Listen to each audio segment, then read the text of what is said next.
ገንዘቡ የሚከፈለው በስልጠና ሰጪው አካል ነው በማለት ጠዋት ቁርስ፣ ምሳ፣ እራት ሲጠቀሙ መኝታም የዛን ጊዜ አመንኩት። ሳየው ሱፉን ግጥም አድርጎ ሰው ነበር የሚመስለው። ሱፍ ገበር ሊለብስ አለች አስቴር አወቀ። ግን ሐሰት ነው። ምንም የለም፣ ድርጅቱም የለም። የምግብና የመኝታ አገልግሎት ተጠቅመው ሄደዋል። አልሄዱ ክቡር ፍርድ ቤት ሄደዋል። ድርጅቱ ነው የሚከፍለው። ባለባበሱ ሰው አይቶ በፍረድ እንደገና እኔ እስከዚህ ድረስ እንጀራ በለው እንጂ ወርቅ የበለው መሰለህ። እሱን ደብዳቤ በእንግሊዝኛ የተጻፈ ይዞ መጥቶ በእንግሊዝኛ ስለሆነ ግራ ገብቶናል። ሁለታችሁም ትልልቅ ሰዎች ናቸው። ስነ ስርዓት ያዙ። ከስር ነው የመጣው ወደ ላይ አይደል? እንዴት ከላይ ይወልቃል ጥርስ? ከስር ተመቶ ነው። ከስርም ከላይም ያለው ጥርስ የራሴ ነው አይደል እንዴ? ስለ እድሜዋ ልዩነት ዛሬ ነው ከመጣሽ በኋላ ነው ያወቀው። ልክ ካገባሃለው ብየውማ ልክ ካገባሁት ኮርሶ ፊት አቀረብኩት አይደለ? ከባሌ ራስ ላይ ውረጅ። ቆይ ሁሌ ከሱ ጋር ምንድነው አንቺ ችግርሽ? ስነ ስርዓት ያዥ። ሰው ስራ ፈቶ አይደለም መብቱን ለማስከበር የሚመጣው።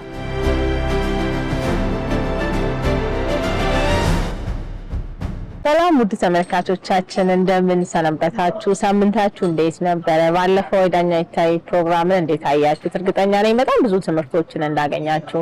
እንግዲህ ሳምንታዊ የሆነ የዳኛ ይታይ ፕሮግራም ወደ እናንተ ወደ ውድ ተመልካቾች አስተማሪ እና አዝናኝ በሆነ መልኩ የህግ ፕሮግራም አዘጋጅቼ የማቀርብላችሁ እኔ ይታይ ጣሴ ሲሆን በሙያዬም ዳኛ ነኝ። ከሳሽ፣ ተከሳሽ እንዲሁም ምስክሮችን ወክለው የሚቀርቡት ተዋናዮች ናቸው።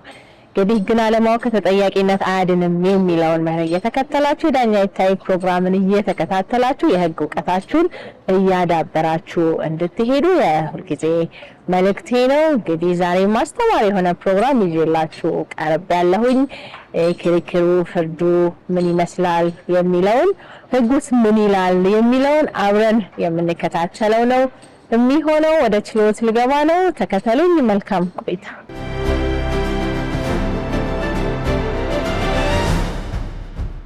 እንደምን ዋላችሁ። ችሎቱ በዳኛ ይታይ የዕለቱን ስራ ጀምሯል።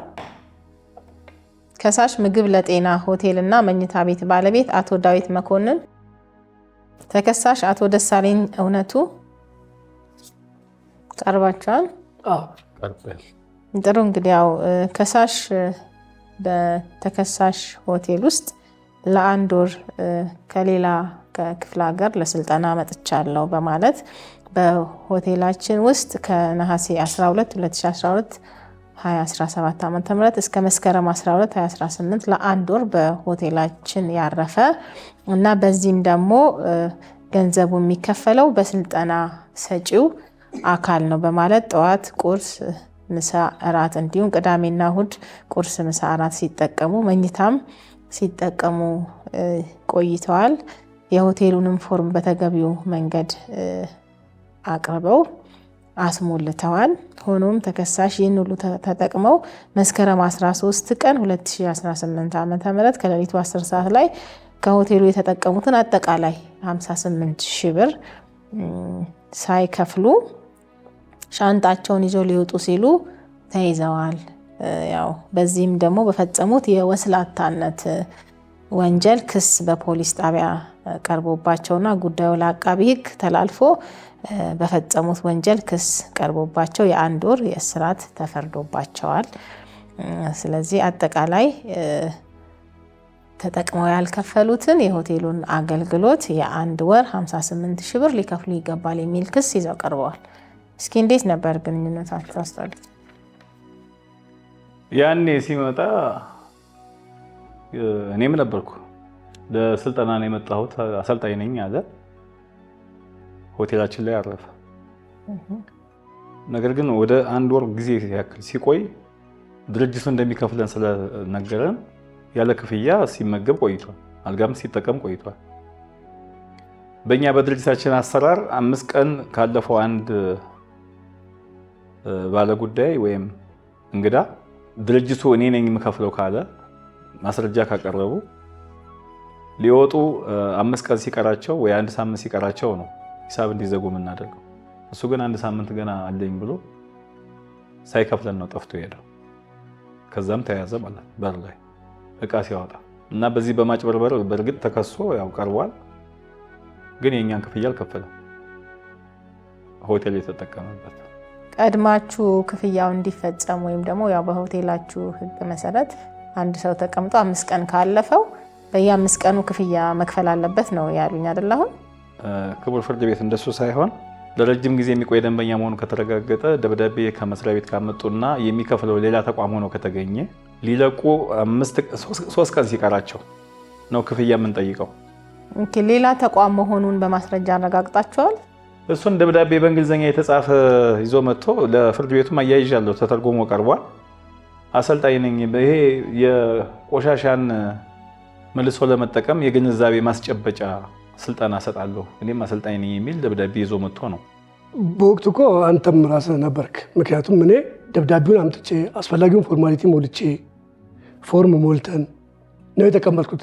ስለዚህ በዛን ሰዓት እኮ አንተ ደብዳቤውን አንብበህ ተቀብለሃል። ስለዚህ የነበረውን ድርጅት መጠየቅ ትችል ነበር። ስልጠናውም የለም፣ አሰልጣኝም የለም፣ ድርጅቱም የለም። አጭበርባሪ ነው እሱ። መጀመሪያም ሲጀመር የውሸት ማስረጃ ስነ ስርዓት ያዙ። እርስዎ እድል ስሰጦት ሀሳቦትን መግለጽ ይችላሉ። በመሀል ላይ ገብተው አያቋርጡ። የዛን ጊዜ አመንኩት። ሳየው ሱፉን ግጥም አድርጎ ሰው ነበር የሚመስለው። ሱፍ ገበርዲን ለብሳ አለች አስቴር አወቀ።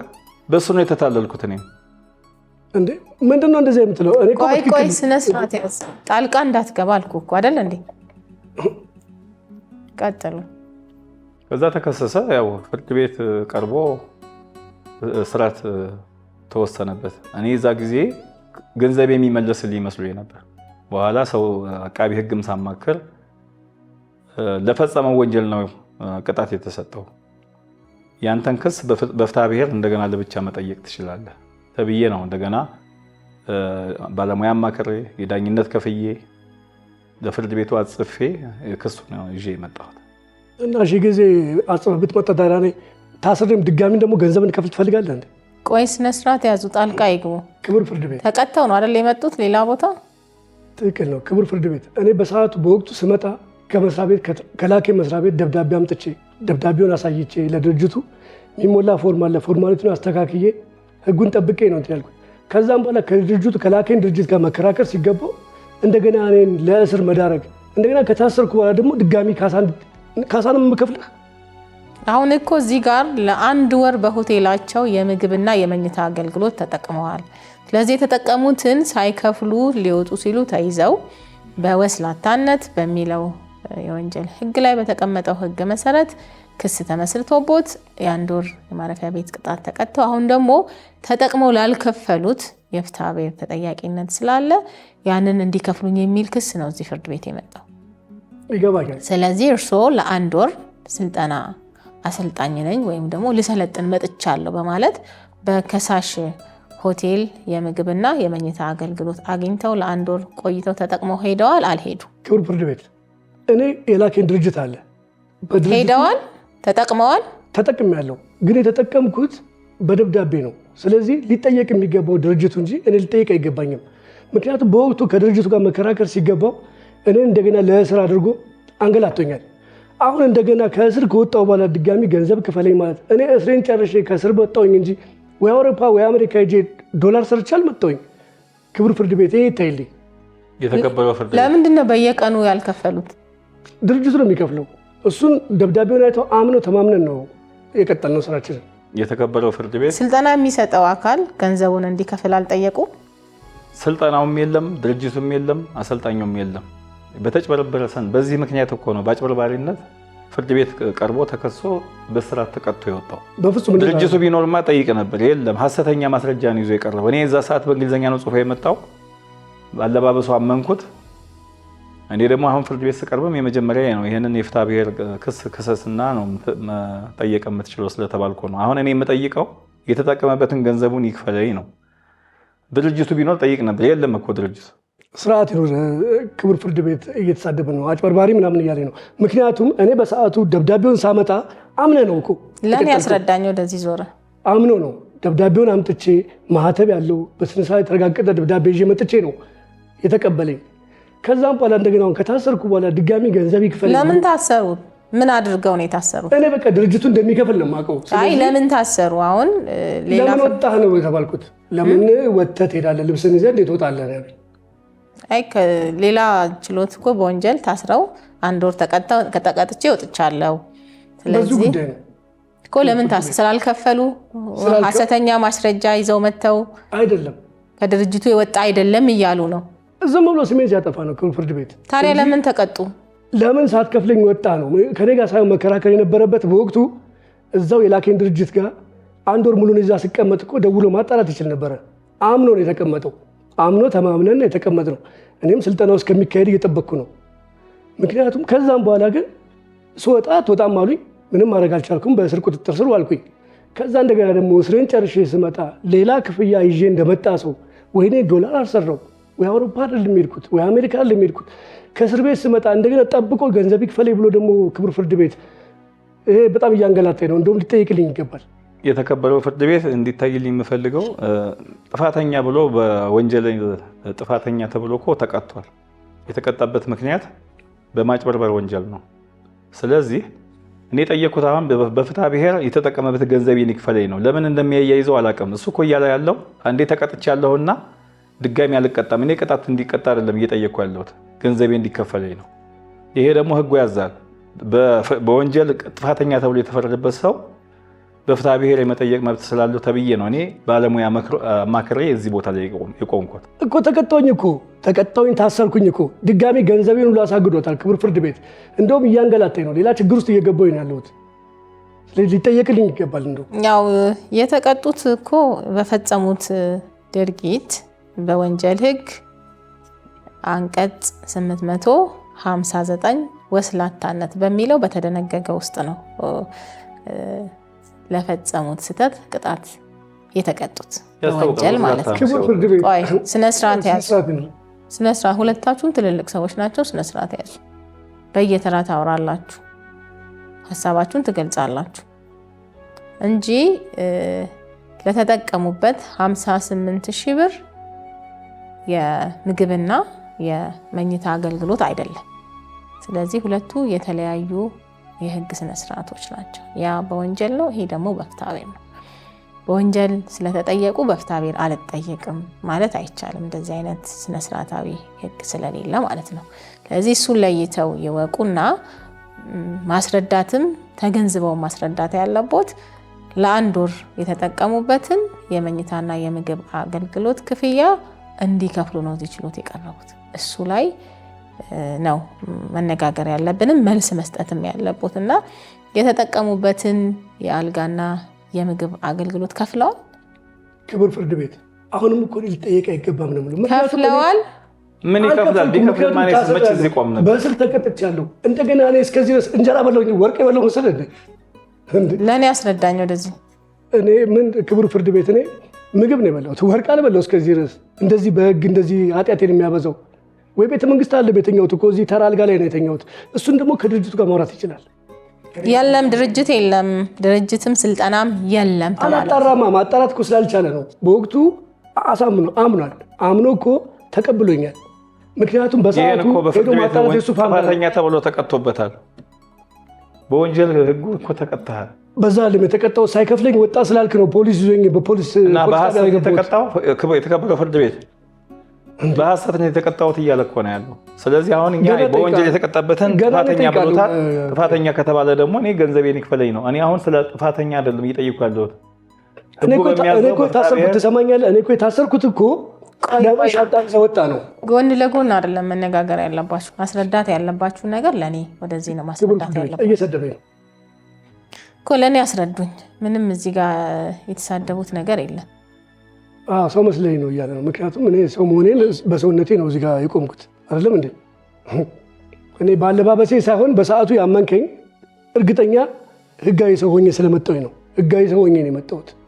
ምክንያቱም እኔ አሰልጣኝ ነኝ።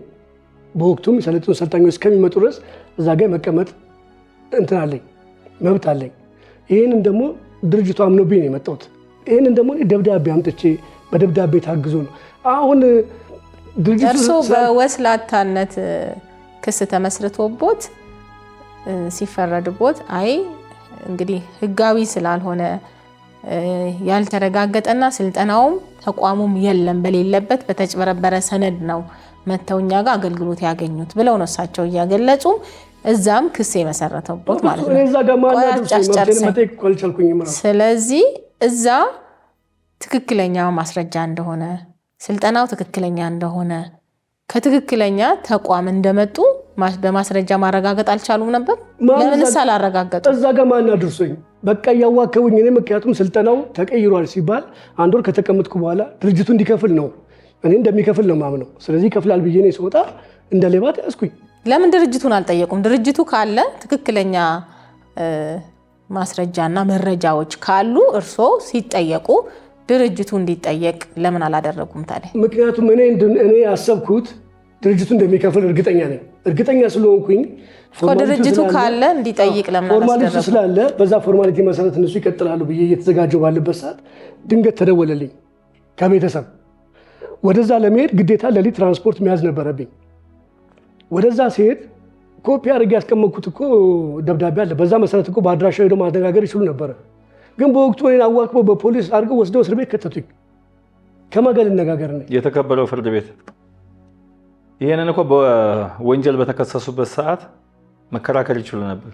ግን ፍርድ ቤቱ ጥፋተኛ ብሎ የወሰነባቸው ድርጅቱ ባለመኖሩ ነው። ድርጅቱማ ቢኖር ኖሮ የራሱ ሰራተኛ ወይም የተቋሙ ሰራተኛ እስር ቤት ገብቶ አላግባብ ሲፈረድበት ዝም ብሎ ያይም ነበር። እኔ ያለሁ እኔ ነኝ የላኩት ብሎ ክፍያውንም ከፍሎ ነፃ ያወጣው ነበር። ማን አድርሶ ስለነበረ ፍርድ ቤቱ ራሱ አጣርቶ በማስረጃ ተረጋግጦ ነው የ1 ወር እስራት ተፈርዶበት ከወህኒ ቤት አሁን የወጣው።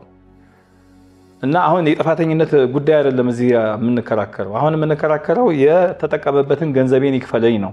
ህጉ በሚያዘው በፍትሐ ብሔር ነው የጠየቅኩት እንጂ የወንጀል ክሱንማ ጥፋተኛ ብሎት ተቀጥቶ ወጥቷል።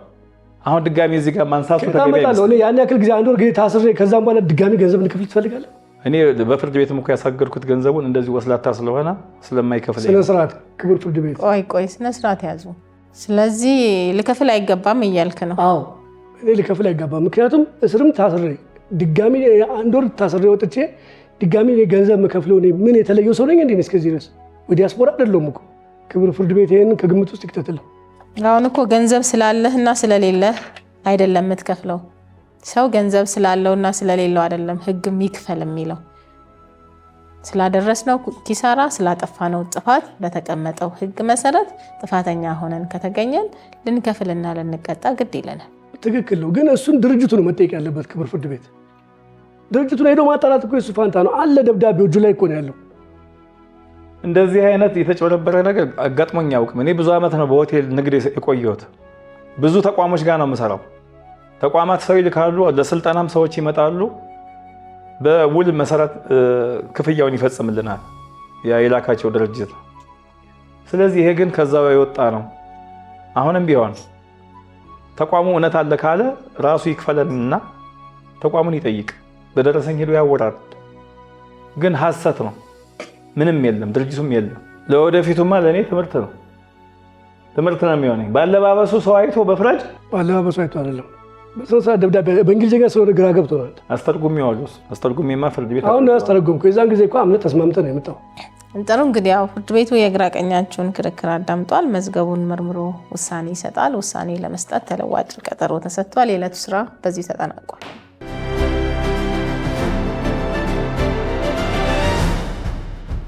እንደምን ዋላችሁ። ችሎቱ በዳኛ ይታይ የዕለቱን ስራ ጀምሯል። ከሳሽ ምግብ ለጤና ሆቴልና መኝታ ቤት ባለቤት አቶ ዳዊት መኮንን፣ ተከሳሽ አቶ ደሳለኝ እውነቱ ቀርባቸዋል። ያው እንግዲህ መዝገቡ የተቀጠረው መርምሮ ውሳኔ ለመስጠት ነው። ተመርምሮ ውሳኔ ተሰጥቷል። ውሳኔውን አነብላቸዋለሁ። ተከሳሽ በከሳሽ ሆቴል ውስጥ ለተጠቀሙት የምግብና የመኝታ አገልግሎት ሊከፍሉ ይገባል ወይስ አይገባም የሚለውን ጭብጥ በመያዝ ፍርድ ቤቱ መዝገቡን መርምሯል። ተከሳሽ በከሳሽ ሆቴል ውስጥ ለ1 ወር ምግብና መኝታ መጠቀማቸው ተጠቅመውም አለመክፈላቸው ተረጋግጦ በወንጀል የተቀጡበት ውሳኔ ከመዝገቡ ጋር ተያይዟል። ተከሳሽ ምንም አይነት ስልጠና ሳይኖረው ስልጠና አለኝ፣ የሚከፍለው ስልጠና የሚሰጠኝ ድርጅት ነው በማለት ለ1 ወር ያህል በከሳሽ ሆቴል ውስጥ ከተገለገሉ በኋላ ሌሊት ሊያመልጡ ሲሉ ተይዘዋል። ለወንጀሉም ጥፋተኛ ተብለው ተቀጥተዋል። በፍትሐብሔር ሕግ ቁጥር 2162 ያለ አግባብ መበልጠቅ በሚለው ስር በሌላ ሰው የስራ ድካም ወይም በሌላ ሰው ሀብት በሆነ ነገር በመገልገል በቂ ባልሆነ ምክንያት ጥቅም ያገኘ ሰው ያለ አግባብ ጥቅም ባገኘበት ልክ መጠንና ለባለ ሀብት ወይም ጉልበቱ ለደከመው ሰው ይህ አድራጎት በደረሰበት ጉዳት ልክ ለባለ ሀብቱ ወይም ለባለ ጉልበቱ ለደከመው ሰው ኪሳራ መክፈል እንዳለበት ይደነግጋል። ተከሳሽ በከሳሽ ሆቴል ውስጥ ለ1 ወር ያህል ምግብና መኝታ ተጠቅመው አልከፈሉም።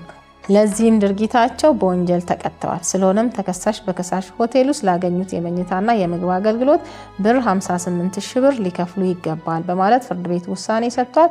ወጪና ኪሳራን 5,000 ብር ተከሳሽ ለከሳሽ ይክፈሉ፣ በድምሩ 63,000 ብር ሊከፍሉ ይገባል በማለት ፍርድ ቤቱ ውሳኔ ሰጥቷል። የይግባኝ መብት ነው። መዝገቡ ተዘግቷል። ወደ መዝገብ ቤት ይመለስ። የዕለቱ ስራ በዚህ ተጠናቋል።